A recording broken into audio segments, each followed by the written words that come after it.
I was 28 when Mom died, and my sister Elena decided that made her the family matriarch. The estate lawyer needs to see us both, I told her over the phone 2 days after the funeral. I already met with him, Elena said dismissively. You don't need to be there. I've handled everything. But Mom's will is complicated. Don't worry about it, Natalie. I'm taking care of the family finances now. That's what oldest daughters do. She hung up before I could respond. Elena was 34, 6 years older than me, and she'd spent our entire lives reminding me of it. She was the successful one, the corporate lawyer married to a surgeon, living in a penthouse on the Upper East Side. I was the disappointment, the social worker with a modest apartment in Astoria helping domestic violence survivors for $52,000 a year. At least that's how Elena saw it. 3 weeks after Mom's funeral, I went to First National Bank to access Mom's safety deposit box. She'd given me a key years ago, along with specific instructions about documents I'd need after her death. I need to access Box 847, I told the bank representative, a pleasant woman named Carol. Of course. Do you have your key and identification? I produced both. Carol checked her computer, then frowned. I'm sorry, but there's a hold on this box. You'll need to speak with the branch manager. A hold? Why? Let me get Mr. Patterson for you. While I waited, Elena walked into the bank. She was wearing a designer suit and carrying a leather bag that probably cost more than my monthly rent. When she saw me, her expression hardened. Natalie, what are you doing here? Accessing Mom's safety deposit box. What are you doing here? The same. He turned to Carol. I called ahead. Elena Castellano. I need Box 847. Carol looked between us uncomfortably. Miss Castellano, your sister was just... My sister doesn't have authorization, Elena interrupted. I'm the executor of our mother's estate. The box is under my control now. That's not what Mom told me, I said quietly. Mom was sick at the end. Confused. She said a lot of things that weren't accurate. Elena's voice had that particular tone she used when explaining things to people she considered inferior. The estate is complex, Natalie. There are trusts, investments, properties. It requires someone with legal and financial expertise to manage properly. Someone like you. Exactly. She smiled, but it didn't reach her eyes. You understand.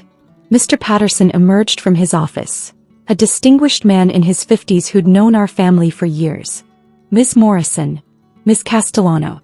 Let's discuss this in my office. We followed him into a room with glass walls overlooking the bank floor. Patterson closed the door and gestured for us to sit. There seems to be some confusion about Helena Morrison's estate, he began carefully. There's no confusion, Elena said. I'm the executor. I've placed a hold on all estate assets until probate is complete, including the safety deposit box. Elena, Mom gave me specific instructions. I started. Mom was dying, Elena interrupted. She wasn't thinking clearly. I'm protecting the family assets. That's my responsibility now. Patterson cleared his throat. Miss Castellano, while you are named as executor of certain aspects of the estate, the safety deposit box has specific access provisions. Both daughters are authorized. Then I'm revoking Natalie's access as executor. You can't do that, Patterson said. The authorization was set up independently of the will. Elena's jaw tightened. Fine. But nothing leaves this bank without my approval. As executor, I have authority over estate assets. He turned to me. You'll never touch the family money, Natalie. I'm in charge now. Mom left me in control because she knew I could handle it. You're in way over your head. I smiled politely, saying nothing. It was a skill I'd developed over years of dealing with Elena. Stay calm, stay quiet, let her talk herself out. You work with abuse victims, for God's sake. Elena continued, warming to her subject. You make barely enough to survive. You have no idea how to manage wealth, how to handle investments, how to deal with complex trusts. This requires sophistication you simply don't have. I understand, I said softly. Do you? Because I'm trying to protect you. The estate is worth over $30 million. That's not money someone with your limitations should be handling.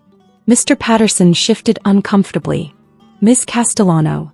It's fine, I said. Elena's right that the estate is complex. I'm sure she'll handle it appropriately. Elena looked surprised that I'd agreed so easily. Good. Then we understand each other. Perfectly. Mr. Patterson, please proceed with the box access, Elena said. I'll supervise to ensure nothing is removed inappropriately. We followed Carol down to the vault. Elena watched as I opened the safety deposit box, her eyes tracking every movement like she thought I might steal something. Inside were documents, jewelry, and a sealed envelope with my name on it in Mom's handwriting. That's mine, I said, reaching for it. Elena's hand shot out. Everything in this box is part of the estate. It stays here until I review it. It's addressed to me. And I'm the executor. Nothing gets removed without my approval. She smiled triumphantly. You'll never touch the family money, Natalie. Not without going through me first. I looked at her for a long moment. If you say so. Something in my tone made her eyes narrow. What's that supposed to mean? Nothing. You're in charge. You made that very clear. We stood there in the vault, Elena's hand still on the envelope, when Carol's phone buzzed. She glanced at it and looked startled. Ms. Castellano? Your banker is here. Says it's urgent. Pi banker. Elena frowned. I didn't schedule an appointment. He says it's about your trust fund. Elena's face went slightly pale. Tell him I'll call him later. He says it's time sensitive. Something about approvals. I watched Elena's expression carefully. Watched the confidence start to crack just slightly. Fine, she said irritably. Tell him I'll be up in 5 minutes. He turned back to me. This is probably about releasing some funds. Estate management business. Nothing you need to concern yourself with. Of course, I agreed. We returned upstairs. In the lobby, a man in an expensive suit was waiting. Tall, silver-haired, carrying a leather portfolio. When he saw Elena, his expression was professional but concerned. Miss Castellano. Thank you for seeing me. I'm sorry to interrupt, but we have a situation. What kind of situation, Gerald? Gerald glanced at me, then at Patterson. Perhaps we should speak privately? It's fine, Elena said impatiently. What's the issue? Gerald pulled out documents. Your monthly trust disbursement. It requires approval from the trust administrator, and we haven't received it yet. The transfer is scheduled for today, but without approval we can't process it. Elena waved her hand dismissively. Then get the approval. Call the trust company. Ma'am, we have called. Multiple times. They're saying all disbursements now require direct authorization from the administrator. That's ridiculous. It's automatic. It's been automatic for years. It was automatic, Gerald corrected carefully. But apparently the administrator has implemented a new review process for all disbursements. Everything requires explicit approval now. Elena's face was reddening. The administrator works for the trust. For my family. They can't just change procedures without notice. Actually, ma'am, according to the trust documents, the administrator has full authority over disbursement procedures. Then tell them to approve it. We've tried. They're requesting a meeting with you to discuss the trust structure and ongoing disbursements. A meeting? I don't have time for meetings. I have the Westfield closing tomorrow, 3 court appearances this week. Elena stopped, visibly collecting herself. Just process the transfer. I'll sort out the administrator later. I can't process it without approval, Ms. Castellano. The trust is worth $25 million. I can't authorize disbursements without proper documentation. 25 million? I said quietly. Elena shot me a sharp look. It's the family trust.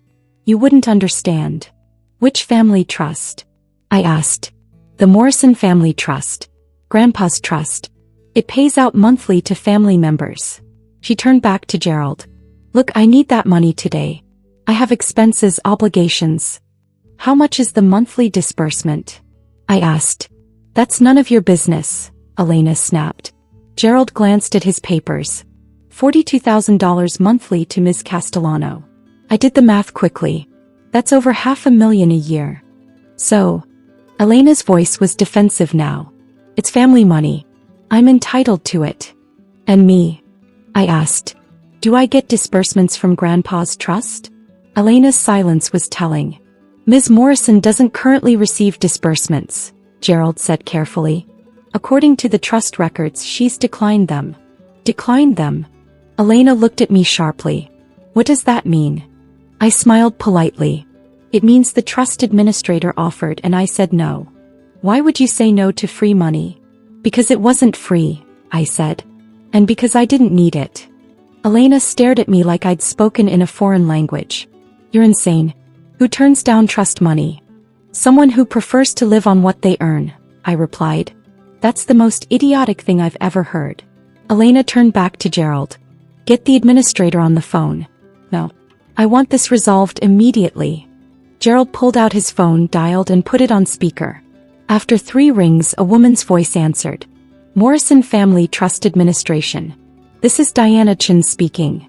Miss Chin, this is Gerald Whitmore from First National. I'm here with Elena Castellano regarding her monthly disbursement. Ah yes, Miss Castellano.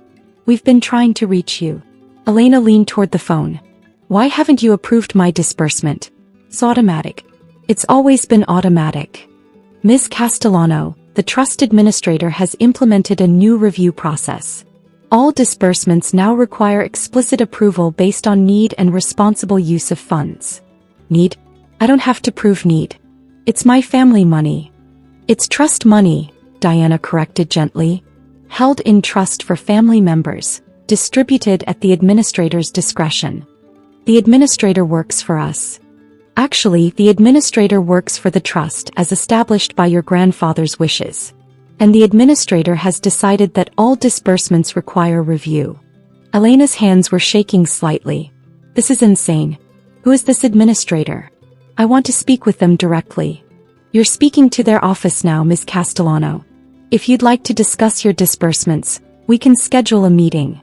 A meeting for what? To beg for my own money?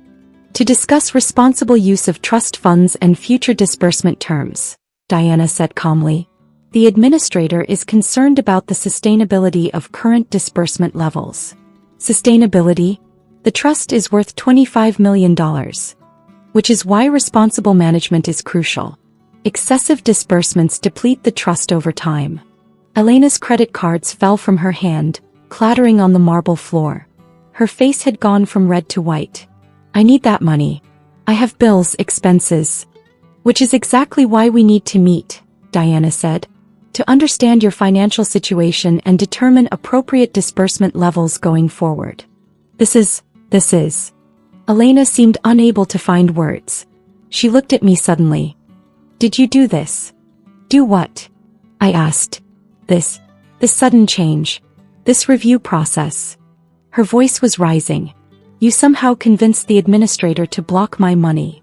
Elena, I don't even know who the administrator is. Liar. He was nearly shouting now. You've always been jealous of me. Always resented my success. Now you're sabotaging me. Mr. Patterson stepped forward. Miss Castellano, please calm down. We're in a bank. Don't tell me to calm down. My sister is trying to steal from me. I haven't touched your trust fund, I said quietly. I don't even take disbursements from it, remember? Then how is this happening?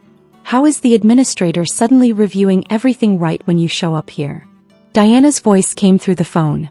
Ms. Castellano, Ms. Morrison has nothing to do with this review process. The administrator makes all decisions independently. I want to speak with the administrator. Now. I can schedule a meeting for later this week. Now. I want to speak with them now. There was a pause. Then Diana said, Hold please. The phone went on hold. Elena paced the lobby, her designer heels clicking against the marble.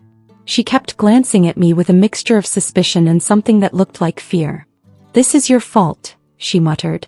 Somehow this is your fault. The hold music stopped. A new voice came through the phone. Calm, professional, familiar.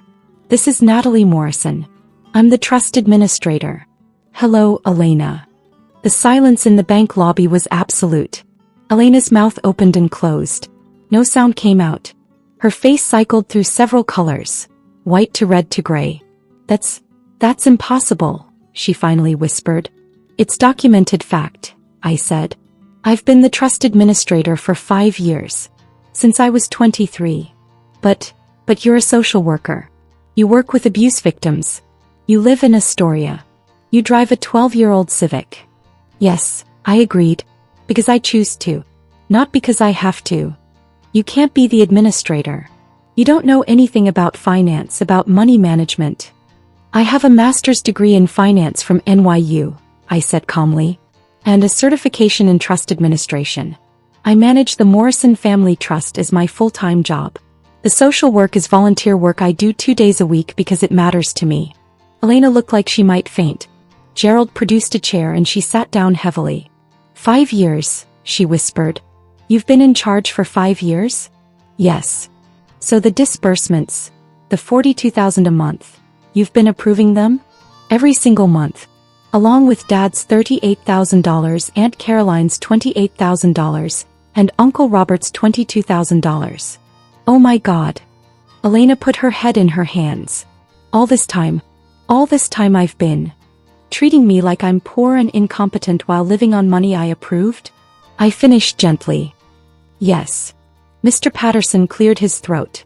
Perhaps we should move this to my office. Good idea, I agreed. We returned to the glass-walled office. Elena sat staring at her hands while I pulled documents from my bag. Comprehensive reports I'd brought expecting this conversation to happen eventually. The Morrison Family Trust, I began, was established by Grandpa Morrison 40 years ago. Current value, $25.3 million. Monthly disbursements to family members total approximately $180,000. That's $2.16 million annually. Elena looked up. I don't understand. If you control the trust, why did you let me believe that I was poor, that I was struggling, that I needed your help? I smiled sadly. Because Mom asked me to. Mom knew. Mom is the one who suggested Grandpa appoint me as administrator. She wanted to see how the family would treat me without knowing I had money or power. That's cruel, Elena whispered. Is it? Or is it illuminating? I slid papers across the desk. These are disbursement records for the past 5 years. Elena, you've received $2.52 million from the trust. Money I approved every single month. While you worked as a social worker, she said dully. While I volunteered as a social worker, I corrected. 2 days a week. The rest of the time I manage the trust. I earn $180,000 annually as administrator, plus 3% of trust assets in performance fees. Last year, that was approximately $750,000 total. Elena's head snapped up. You make $750,000 a year? Give or take. And you live in Astoria. I like Astoria. It's a great neighborhood. You drive a 12-year-old Civic. It runs perfectly. Why would I replace it? Because you can afford to. Elena's voice was rising again. You make more than I do. You have more than I do. Why do you live like you're poor? I don't live like I'm poor, I said calmly. I live within my means. There's a difference. But why? What's the point of having money if you don't spend it? I looked at my sister, at her designer suit, her expensive jewelry, her carefully maintained appearance. You spend $42,000 a month in trust money on top of your lawyer salary. Where does it go? She looked away. Expenses. The penthouse, the car, maintaining appearances in my social circle. Your mortgage is $8,000 monthly. Your car lease is $1,800. That leaves over $30,000 a month for appearances. I pulled out more documents. Elena, you have $340,000 in credit card debt. Her face went red. How do you know that? Because part of my job is monitoring family members' financial health. You're drowning in debt while receiving $500,000 a year from the trust. It's expensive living in Manhattan. You wouldn't understand. I understand perfectly, I interrupted. You're spending money to look successful instead of actually being secure. And now you've built a lifestyle you can't maintain without trust disbursements. Elena was silent. The review process I implemented, I continued, isn't about punishing you. It's about helping you. The trust can't sustain these disbursement levels forever. If the family keeps withdrawing $2.16 million annually, the trust will be depleted in 12 years. 12 years. Elena looked genuinely shocked. Yes. Grandpa wanted the trust to last generations. At the current rate, it won't last one. So what are you saying? I'm saying disbursements need to be reduced. Significantly. Starting with yours. You can't do that. Elena stood up. I need that money. My expenses, my lifestyle. Your choices, I finished. You chose the penthouse you can't afford. You chose the car lease that strains your budget. You chose appearances over security. This is revenge, Elena said bitterly. For today. For the bank. For blocking your access. No, I said. This is me doing my job. The job I've been doing for 5 years while you treated me like I was beneath you. Elena sat back down slowly. What do you want from me? I want you to learn what I learned. That real security comes from living within your means. That wealth isn't about appearances. That family isn't about who controls whom, it's about supporting each other honestly. And if I don't accept your conditions? Then the disbursements stop entirely, and you learn to live on your lawyer salary without any trust support. Her hands were shaking. How much are you cutting me to? $15,000 monthly. Still $180,000 a year on top of your income. More than generous. That's a 60% reduction. It's more than you need. And it's still 3 times what most families live on annually. I can't maintain my life on $15,000 a month. Then change your life, I said simply. Downsize the apartment. Sell the leased car. Cut the excessive spending. Learn to live authentically instead of performing success. Elena looked at me with something like desperation. You really think you can force me to do this? I don't have to force you, I said. You can refuse. But then you get zero from the trust and figure out how to live on your lawyer salary while paying off $340,000 in debt. That's impossible. No, it's just hard. There's a difference. I pulled out one final document. Or you can accept the new terms. Reduced disbursement, financial counseling, a plan to pay down your debt and live within your actual means. Financial counseling? I'm a corporate lawyer. Who's $340,000 in debt despite earning $280,000 a year plus trust money. Yes, you need counseling. Elena stared at the document.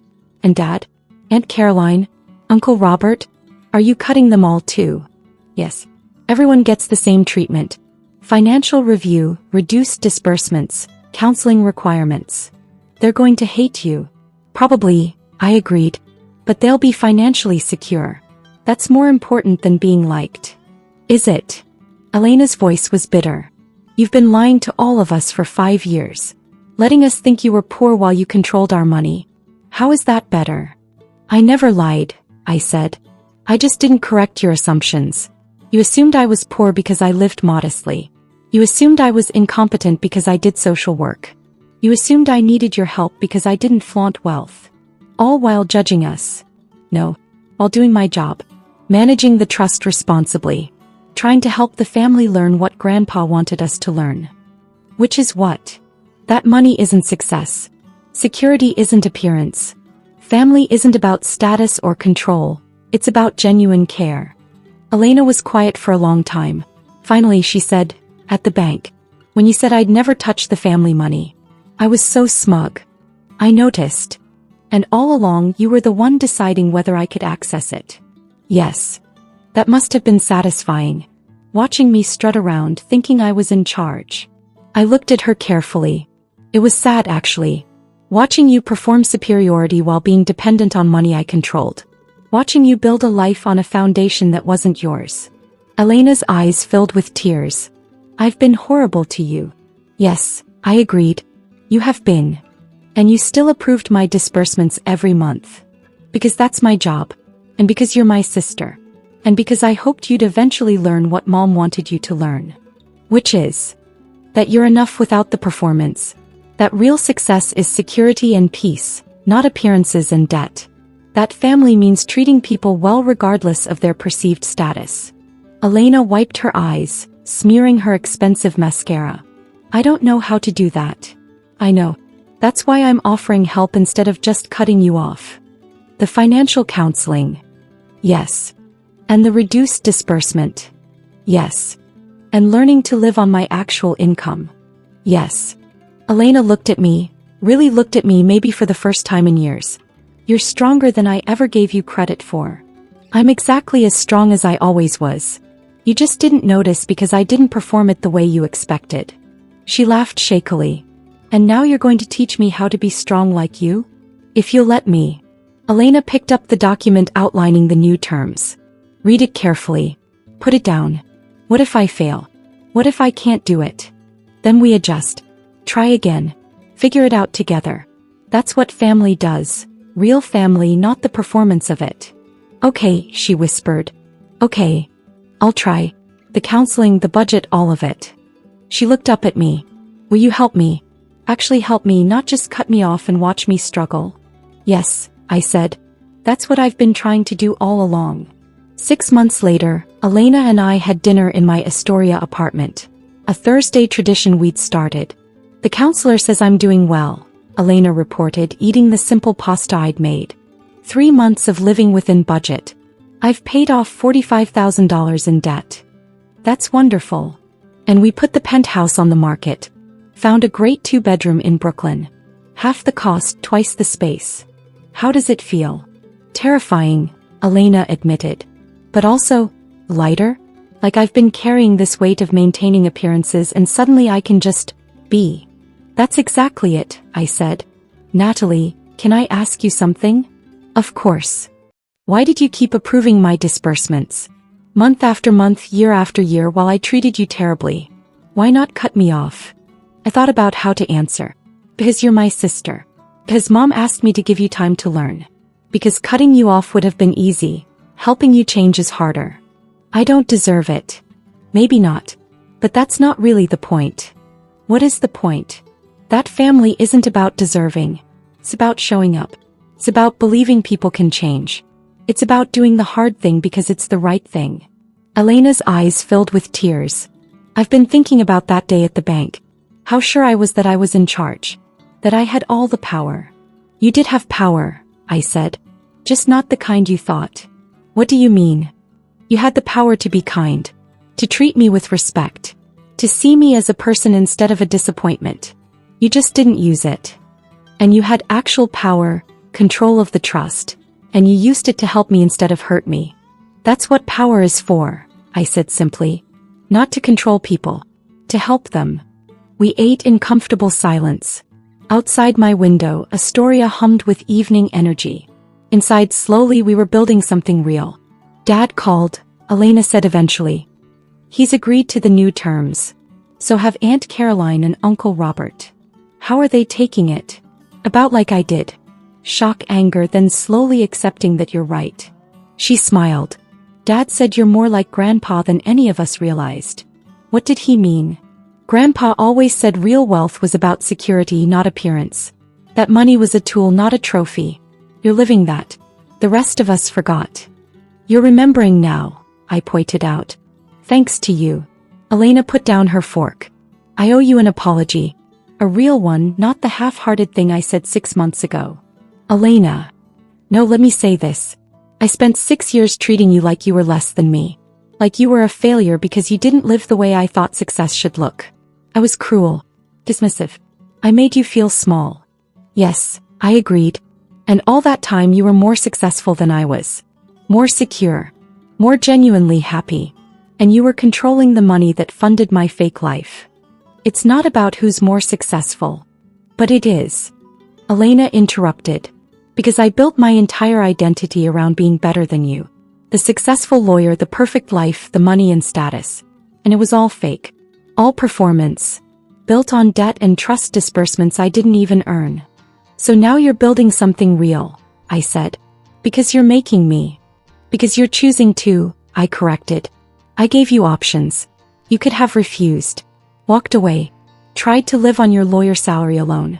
But you chose to try. To change. That's not me making you. That's you deciding to do better. Elena wiped her eyes. When did you get so wise?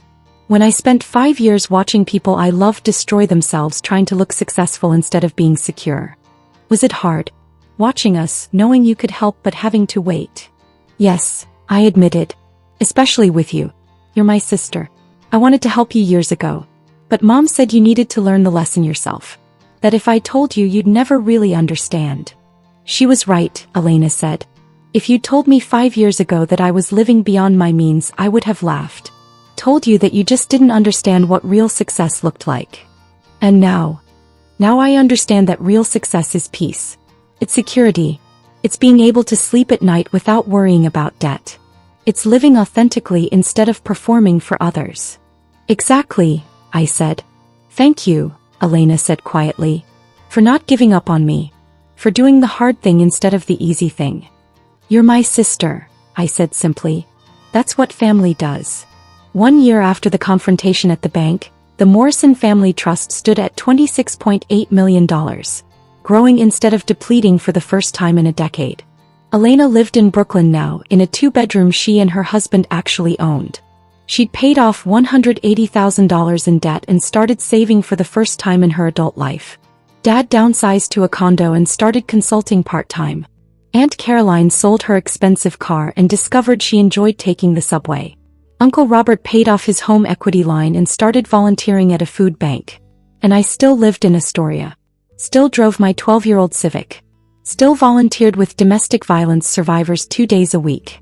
Still managed the trust the other 5 days, ensuring the family had security instead of just money. I don't understand you, Elena said one Thursday over dinner. You could live anywhere. Do anything. Why this? She gestured around my modest apartment. Because this is enough, I said. This apartment is comfortable. My work is meaningful. My life is exactly what I want it to be. But don't you want more? More what? More space I don't need? More stuff I don't use? More performance of success? More, I don't know. More something. I smiled. The secret is that I already have everything I want. Peace, purpose, security, freedom to live my values instead of performing for others. That's worth more than any penthouse or luxury car. Grandpa taught you that? Grandpa showed me that. By living it himself. By building wealth quietly and giving it purpose. By trusting me to do the same. He chose well, Elena said. He chose someone who understood that money isn't the goal. It's just the tool. The goal is using it to build something meaningful. Like helping family members learn to be secure instead of just look successful? Exactly like that. We sat in comfortable silence, eating simple food, enjoying real connection. Outside Astoria thrived. Inside we were building something lasting. Not the performance of family. The authentic thing. And every month I managed the trust Grandpa had left. Not just the money. The lesson. That real wealth isn't what you have. It's what you do with it. It's how you help others. It's living your values quietly, consistently, authentically. Grandpa would have been proud. Finally I was 2 years after Mom's death. All family members had reduced their debt by an average of 65%. The trust continued growing, now projected to last indefinitely with sustainable disbursements. Elena wrote a blog about financial authenticity that went viral. Dad started teaching workshops on living within your means. Aunt Caroline and Uncle Robert became advocates for financial literacy in their community. And I kept living in Astoria. Kept driving my Civic. Kept doing work that mattered. Not because I had to, but as I chose to. Because success isn't measured in appearances. It's measured in peace. In purpose. In knowing who you are regardless of what others think. That's what Grandpa taught me. That's what I taught my family. And that's the real inheritance, not the money but the wisdom. The understanding that real wealth is freedom. Real success is security. Real family is showing up with truth instead of performance. Mom was right to wait. The lesson took time. But it was worth it.